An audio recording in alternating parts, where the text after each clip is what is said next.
I'm um I'm gonna go ahead and pour me a drink, and we're gonna discuss some lost media for a few minutes,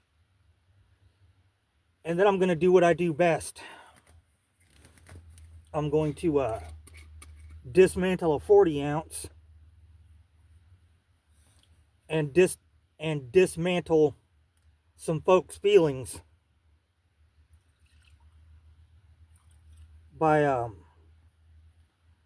by saying mean shit about them.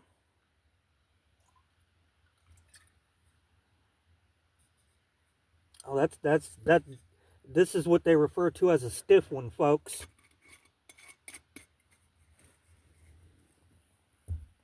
Bacardi rum.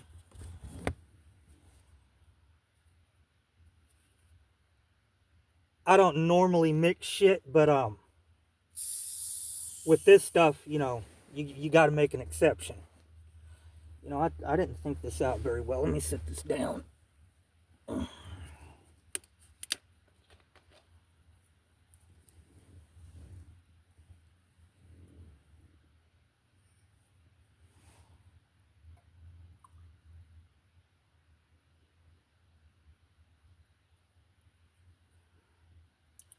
I really was not prepared for this at all. I didn't even bring out anything to stir this with. It'll be all right. Cheers, bum.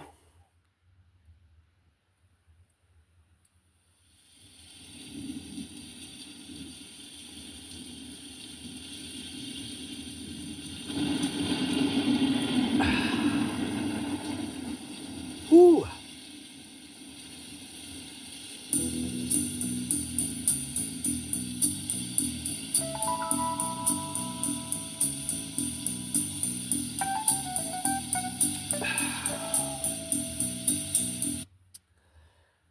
So yeah, bum post the part 2 to the Roy Orbison video. And after thinking about it, I realized it's not so much about Roy Orbison, it's about the lost media. It's about the commercial that freaked him out.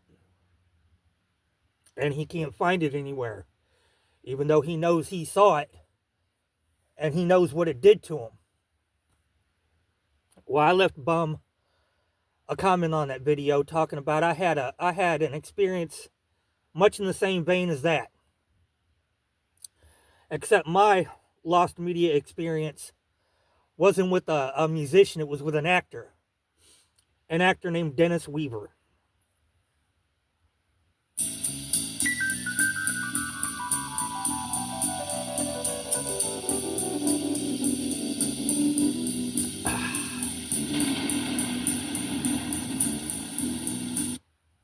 Now, I believe Dennis Weaver was on the old Gunsmoke show. I think. I'm not sure. I'm old, but I'm not that old. But he was in a fantastic movie in the early 70s called Duel. It's about a psychotic truck driver that's trying to mow him down just because. Just fucking because. And the whole movie he's ducking and dodging this psychotic fucking truck driver. But anyway, my lost media experience with Dennis Weaver. I remember being very young. I mean, very young. I couldn't have been, jeez. I'm going to say 3, maybe 4. I was very young. And I'm at a drive-in movie theater with my parents. And see, this is what gets me because I can't find the movie, so I thought maybe it happened in a TV show, but I specifically remember seeing this at a drive-in movie. Dennis Weaver is like out in the desert. And he enters this Winnebago camper, old school Winnebago camper. And he's in there looking for something. And like I said, I was very young and it's kind of fuzzy, but I'm almost certain he was some kind of detective, investigator, cop, something. He wasn't in uniform. He was wearing plain clothes.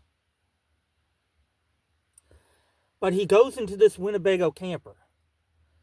And all over the camper are these aquariums, fish tanks. But there's no water and there's no fish.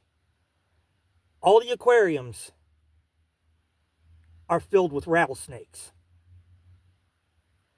And not only that, he's so mesmerized when he walks into the Winnebago and sees all these aquariums loaded with rattlesnakes, he fails to notice the fucking rattlesnakes crawling loose on the floor of the Winnebago. I honestly can't remember if he got bit or not. But it stuck with me all these years. Just Dennis Weaver, a Winnebago, and just a shit ton of fucking rattlesnakes. Now, if anybody knows what movie this was, or maybe I'm deluded. Maybe I saw it on TV, but I'm telling you, I was at a fucking drive-in movie theater when I saw this. So I'm almost positive it was not on television. But yeah, Dennis Weaver, Winnebago camper, rattlesnakes.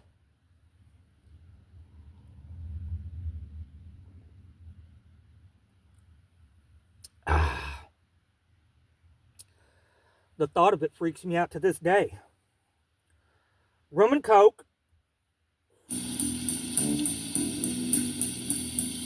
Riders on the storm. Riders on the storm. Into this house we're born. Into this world we're thrown. Like. Now here's another quick one it is a piece of lost media because it's not really lost because you can find some commercials for this on YouTube. But back when I was 17, 18 years old, I worked at this restaurant called the Ground Round. You East Coasters probably know what the Ground Round is. One of the worst fucking jobs I've ever had. The fucking bosses were complete fucking dickheads. But anyway, I worked there as a line cook. And at this place, they had, actually every Ground Round had a fucking clown employed there. Now, the clown that worked at our Ground Round was a dude named Ron. Ron was an absolute fucking creep. He was a fucking creepazoid. Am I saying he was a diddler? No, I have absolutely no proof of that. But he came off as a fucking diddler. And he's the fucking clown. Hence one of the many reasons I don't like fucking clowns. Anyway, they used to have these old commercials for the Ground Round where like they would have penny a pound day where I think it was on Tuesday. You'd bring your fucking Rugrats in there and they had a scale right at the door and the kid would step on the scale and if he weighed 70 pounds, he paid 70 cents for dinner.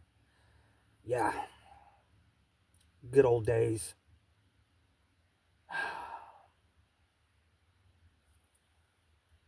A dog without a bone and packed her out alone. Riders on the storm. There's a killer on the road. His brain is squirming like a toad. Take a long holiday. Let your children play. If you give this man a ride, sweet family will die. Oh my God, the cap actually cracked on this one. A molarless ice house. Who would have thunk it? Ice. Killer on the road. Yeah.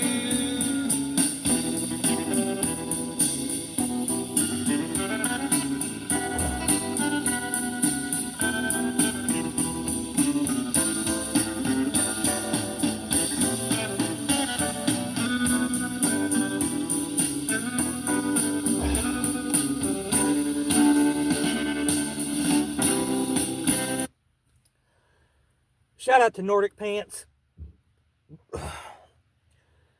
sorry your live stream got canceled this evening. I was looking forward to it. I mean, because now I'm going to have to go watch this fucking Sharabotulism show again. Good God. I missed Saturday nights when I was a kid.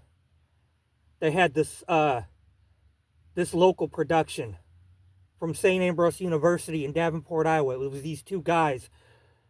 Oh my God, I can't remember one of them's name, but the other guy's name was Guy Newsworthy. And every Saturday evening at 10:30, this show would come on. It was called Live on Tape.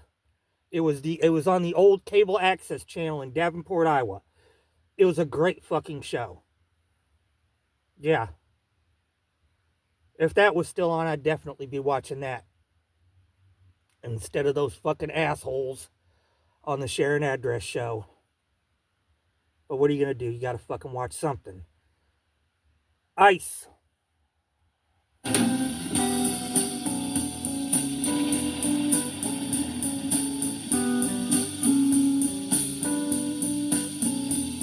you gotta love your man.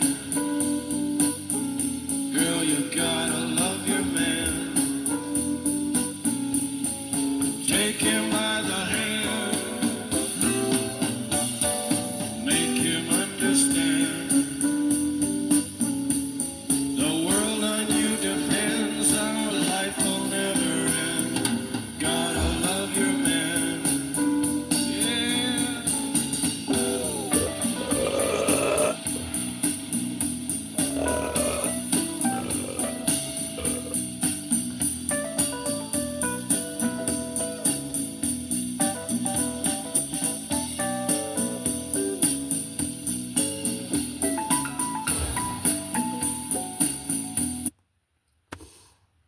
You know, there's a bunch of worthless fucking assholes on YouTube.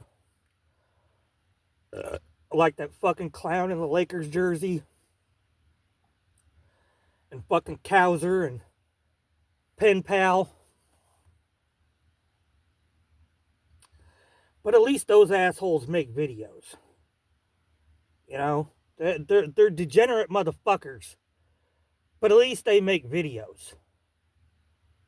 The real cowards are the fucking little fruity Stevie Holmes.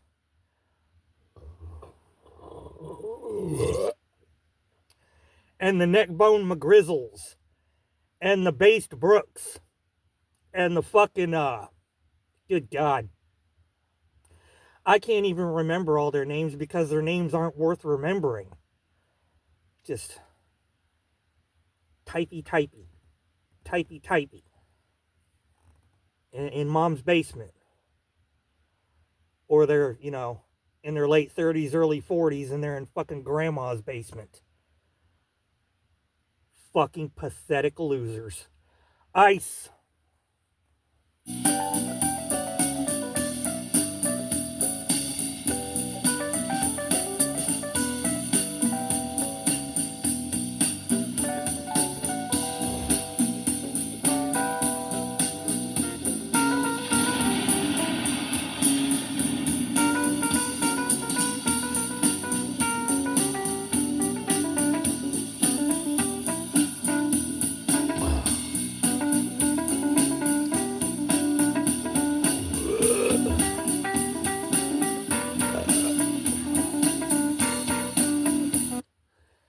This is probably my favorite song by this particular band.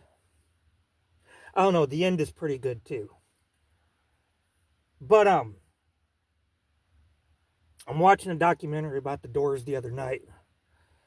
And it pertained to the last days of Jim Morrison, or the supposed last days of Jim Morrison.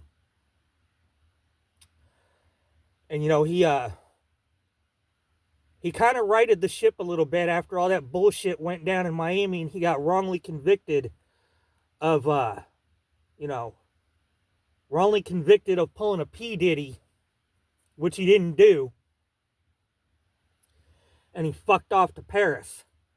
Anyway, their last album was fucking L.A. Woman, which is probably their best fucking album. Most bands don't do that. You know, they don't go out with a bang, they go out with a fucking whimper. And I believe in this documentary that they said that Riders on the Storm was the last song that Morrison ever cut with the Doors. Good God, man. Fucking hell. Way to leave on a high note, guy. Way to leave on a fucking high note. This junior mark goes out to you, guy. One of the best front men ever. Jim fucking Morrison. And Val Kilmer did an excellent job of portraying him, too. But Val Kilmer is a great fucking actor. He did a great job with Jim Morrison, but he did an absolutely 100% perfect job. Could not have been done better by anybody at any time. Perfect job with Doc Holliday. I'm done. Swole, swole, swole.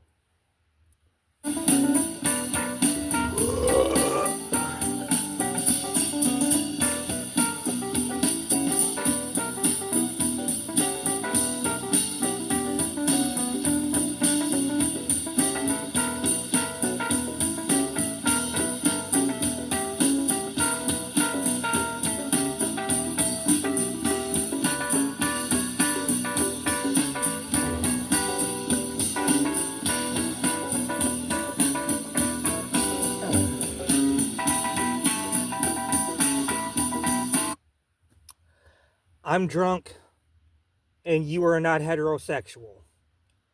Go fuck yourselves.